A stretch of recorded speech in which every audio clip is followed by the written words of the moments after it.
All right, so this is what we're going to be using for second grade this year. So I have the reading curriculum, Moving Beyond the Page, and I like this because it has language, arts, and science into it.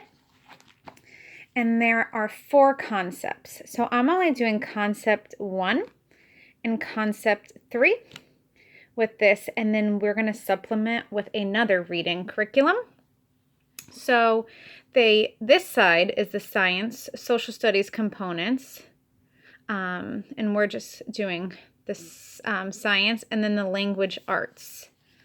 So it gives you your activities, and then there's like an owl palette dissection that you can do. And here it talks a little bit about writing. So they also have writing in this one too.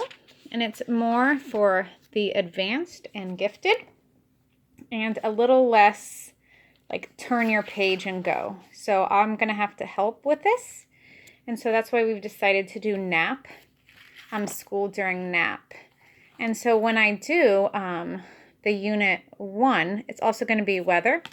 So I like to get nonfiction books to help, and so that they can just learn and read on their own. So I got this one from Usborne Books and More.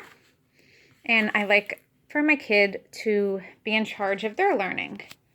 And then so we also are going to be doing science. I'm really excited about this. This is Apologia.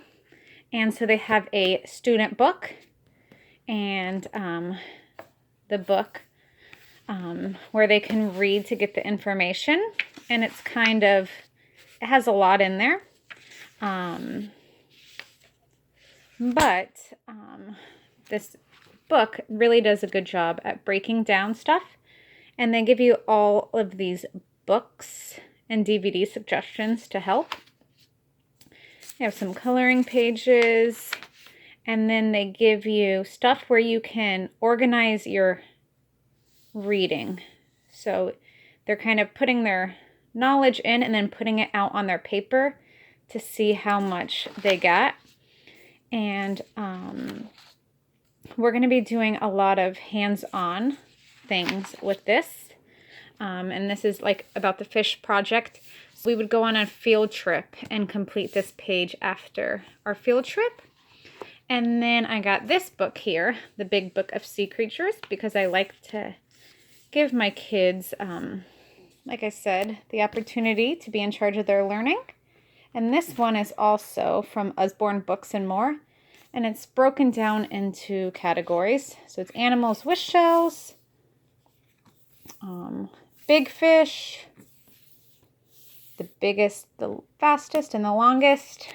So we're going to learn about the different categories of all the marine animals and the mammals.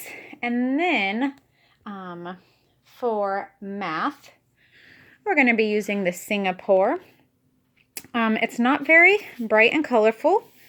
I tried to do a bright and colorful curriculum last year, and he didn't seem to want all the extra with it. So this one is for second grade, but it's for the second part of the year. So I did not get the teacher guide, but they have the teacher guide to explain some of this stuff. Probably for third grade, I'll start to buy the teacher guide for some of this stuff. And then we also, here is our spelling.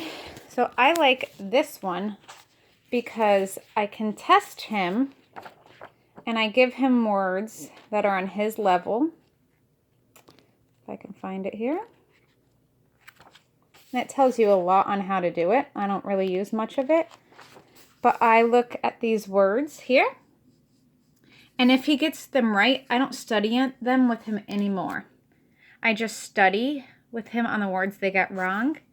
And I do not do this more than 15 minutes. If the 15 minutes is up, we're done with it. I try to do it outside. So it is a little more interesting with snack time. And then the writing curriculum. This is the IEW, the Institution of Excellence in Writing. And it's also like social studies based. Now this is more for, I'm going to be homeschooling a 6th grader. So this is actually a little bit more for him. But I am going to simplify it for Zane to put on his level. So you kind of read a text. Now, for both of the boys, I'm going to be giving them the outline. But as they get more advanced, you want them to be able to pull out these key points. But I'm going to be giving this to them because it's just, I think, a little harder to do. And then they take their outline, their key points, and then they write a story of their own. And they give you, like, try to replace verbs with stronger verbs. And so they give you things to do for each lesson to make their writing a little stronger. They do have this stuff for younger kids. But I'm pretty sure that I can supplement some of this to make it more on their level. And then we're going to be learning a little bit about ancient history and doing hands-on activities with that. So that is what we're going to be using this year. And so, yeah.